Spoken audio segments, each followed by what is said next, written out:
Welcome back to the Regular Guys Show. That music can only mean one thing. We have the legend, the man of many names and many moves, WWE legendary wrestler, best-selling author Mick Foley. And I do believe Mr. Sacco is hung on the chimney with care. Would I be right about that, Mick Foley?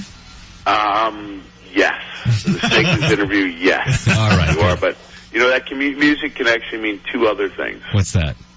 It can mean they're about to give the traffic at my local rock and roll station in Long Island, or that two guys are about to fight in one of Canada's junior leagues.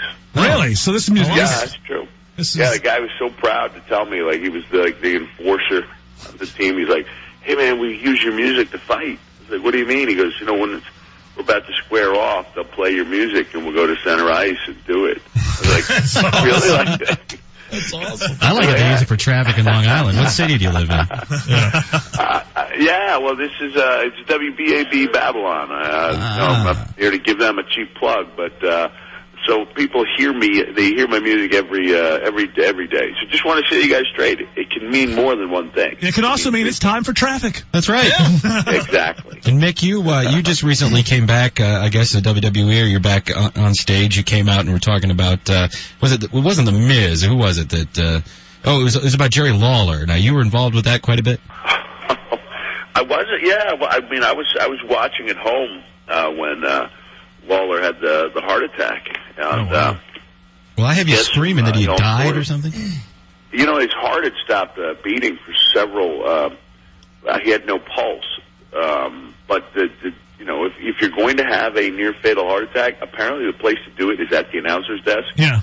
At WWE, they had, you know, the top-notch help on him, like within 30 seconds, and they just massaged his heart so the heart never stopped. But he was, you know, like clinically dead, as they say. And wow. You know, when I watched the guys, you know, kind of making a mockery out of that, and I came out and saw Lawler sitting there at the table and realized that the last time he had been at that day was laying on the ground, and when they left him, the guys in the back, you know, they all thought Jerry was dead, and technically, you know, or by some definition he was. And those were the words that ended up leaving my mouth, you know. Punk, let me tell you something about Jerry Lawler. He was dead. He was dead. Yeah. And it's one of those things, you know, like, it's not like somebody scripted those words for me. They just kind of came out, and the audience was, you know, it was pretty sobering moment. Well, you know, it's I know you got a new book, and we're going to talk about everything, but anytime Jerry Lawler comes up, I have to mention the fact that I was one of the privileged few. I was 10 years old in Memphis, Tennessee, 1972, 73, the greatest wrestling television show ever, a weekly show that used to be on in Memphis that Jerry Lawler was on every week. I was 10. Yeah. So it was unbelievable. I don't know if most of the nation knows Lawler's past. I do, because I wrestled in that studio for my 4 months there in the area. I was, you know, it was my first full-time wrestling gig. But yeah, wrestling in that little TV studio is like, you know, state of the art. Yeah. They, you know, they had something crazy happening on a weekly basis, because back in those days, you know, that territory ran, you know, you did your TV on Saturday morning in Memphis, you drove to Nashville. Every Saturday night you were in Nashville. Every Monday night you were back in Memphis. Back in Memphis, and all the storylines were meant to be cliffhangers, so you had to go to the Mid-South Coliseum on Monday to see how it all got resolved. Now, TV was different. Now on Raw and SmackDown, you know, it's about ratings and building the brand, but then, yes, it was the cliffhanger ending, and, you know, people either ate or did not eat, depending on how many people. Yeah, you were selling tickets, because the only place Lawler would lose would be on that TV show where it didn't mean anything. You couldn't lose the belt, and then they'd fight again on Monday, and Lawler would win again. But anyways, you got a book we got to talk about. Yeah, tell us about A Most Miserable Christmas. Now, The Miserable has M-I-Z in it, so we do know you're talking about The Miz. We are talking about The Miz, yeah, and it's actually quite an uplifting book. At the end, it's got a positive message. I just, in between radio stations, I just sent out a tweet. It was a retweet that had come up about a really nice article about a school visit we did. I went there with 3 of the other WWE superstars and divas, and we revolved the Be a Star, which stands for Show Tolerance and Respect.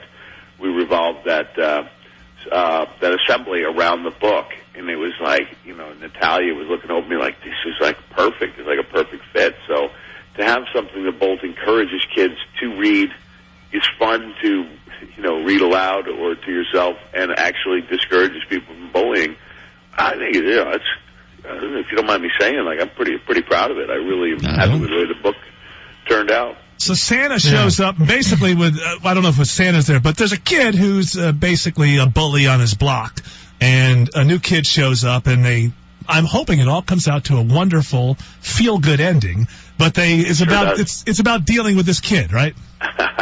Yeah, the kid, I think the line in there is, for many years, the kids had wondered how Miz stayed on Santa's good boy list because, he just one of those kids, and they're out there, You would think Santa and Dudley Boys would put him on a table and just jump on him. Hey, Dudley Boys got their due. They got they were in a 2004 story, and now they work elsewhere, so we're not going to see them. Oh, hey, story. But in this case, it's just the new kid in class when it's time to write letters to Santa Claus. The Miz is like, let's see what the new kid wrote. And the new kid, he didn't write a letter because he felt he had enough. This is based on my own son, Mickey, that's cool. who was a 3-year-old. Yeah, I was like, no, Dad, I have enough.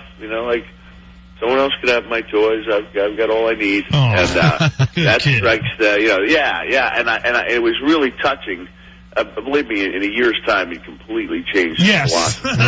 Innocence fades. Well, the name of the book is Bring to Life. The name of the book. It says A Most Miserable Christmas is the name of the book. It's by WWE legend Mick Foley, who we're on the phone with right now. Now, Mick, before we let you go, can I get a little Pat Patterson?